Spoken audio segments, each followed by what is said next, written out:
কাজ শুরু হয়ে গেছে। খুশি তুলতে মজাই লাগে না? হ্যাঁ, কিন্তু আপনি তো আমার যে খুশি দিয়ে মাখিয়ে দিলেন, আর কি হবে? আর এই যে নামছে যে, আচ্ছা ভাই ভালো আছো? এটা কোনো কথা? এটা পেট ভরে নাই, 15 দিন থেকে কি পেট ভরে নাই? 15 দিনে পেট ভরে নাই না? না, আমাকে ওইভাবে মানে দৌড়ের উপরে রাখবে জোরছে। বৃষ্টি নামুক আর যাই করুক ভাই, এখন তো আর থামার কোনো সুযোগ নেই, এখন তো চালাইতেই হবে নাকি? হ্যাঁ, সেটাই।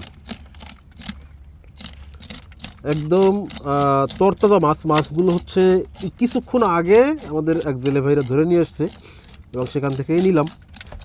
মাছ যে কোটার যে প্রসেস সেটা দেখেই বুঝতেছেন যে মাছগুলো কতটা ফ্রেশ, মাশাআল্লাহ। আমাদের মাছের খুশি তোলার কাজ চলছে। কাকা কি বোটে নিয়ে রেডি? হ্যাঁ, আমি রেডি। খুশি হালাই দিলেই আর কি। আজকে হচ্ছে আমাদের দুই বাবুর্চি, এই গুরু আর শিষ্য। শিষ্য হচ্ছে এখন এই যে খুশি তুলে দিচ্ছে, আর গুরু ওই যে বটি নিয়ে আইট গেট বাঁধতেছে।